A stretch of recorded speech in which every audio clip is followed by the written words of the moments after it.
যে রোগটার জন্য জীবনের অবস্থা খুব খারাপ, লাইফটা শেষ হয়ে যাচ্ছে, সবকিছু এলোমেলো হয়ে যাচ্ছে, নিজের সংসার, নিজের জীবন সবকিছু একদম বিচ্ছিরি একটা পরিস্থিতি।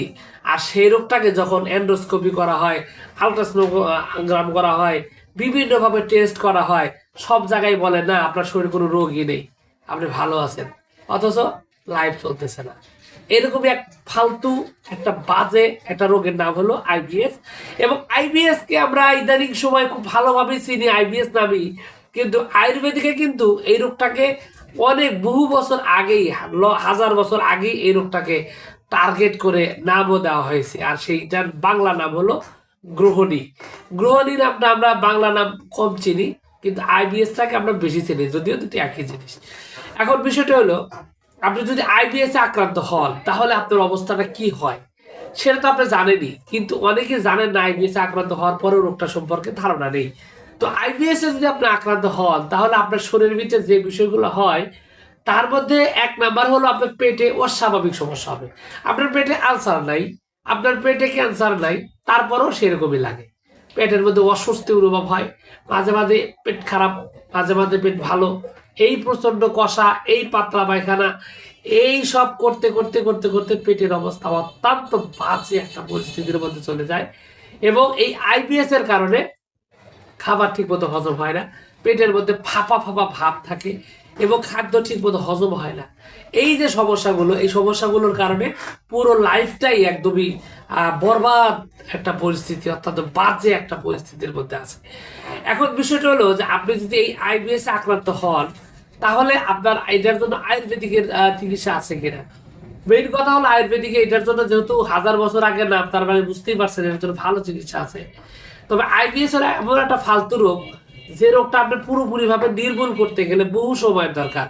তবে 80 থেকে 90% রোগীর ক্ষেত্রেই দেখা যায় যে এই রোগটা মোটামুটি ভালো রকমের নিয়ন্ত্রণে থাকে, কিন্তু 10%-এর ক্ষেত্রে আর একটু কড়া হতে হয়।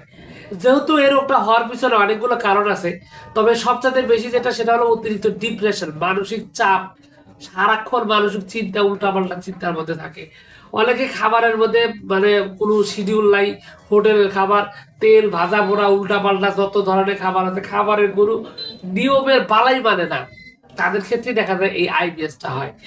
তো এখন বিষয়টা হলো আইবিএস যদি হয় তাহলে আয়ুর্বেদিকের মধ্যে কি ধরনের চিকিৎসা নেবেন। প্রথম কথা হলো আইবিএস এর চিকিৎসা নিতে গেলে আপনার উচিত হবে আগে অভিজ্ঞ ডাক্তারের সাথে কথা বলে তারপরে ওষুধ দেওয়া। তবে কিছু ওষুধের কথা বলছি, সেগুলোর মধ্যে অন্যতম একটা সর্বপ্রথম যেটাকে বলা হয় তার মধ্যে হলো অশ্বগন্ধা। অশ্বগন্ধা আপনার এই আইবিএস এর জন্য একটা ব্যবহৃত, বহুল ব্যবহৃত একটা ওষুধ, খুব ভালোভাবে কাজ করে। এছাড়াও ত্রিফলা বটিকা রয়েছে, ত্রিফলা বটিকাও কিন্তু আপনার এই আইবিএস এর সমস্যা সমাধানের জন্য বিশেষভাবে কার্যকরী, খুব ভালোভাবে আপনার এই প্রবলেমটি সলভ করতে সক্ষম। এছাড়াও পুষ্পপঙ্খী বটিকা রয়েছে, এটাও কিন্তু আপনার এই আইবিএস এর সমস্যা সমাধান করতে বিশেষভাবে কার্যকরী। আরো অনেকগুলো ওষুধই রয়েছে, ওষুধগুলো আসলে বলে দিলে লাভ হয় কি, এখানে আসলে নতুন রোগের ক্ষেত্রে কাজ করে ভালো, কিন্তু পুরাতন রোগ হলে সেটা আরো বেশি জটিলতা তৈরি করে।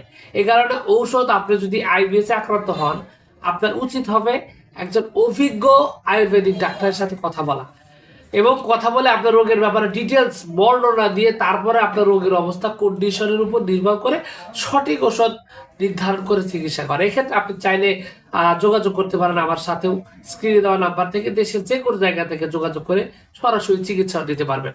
তো এই হচ্ছে মেইন বিষয়টা।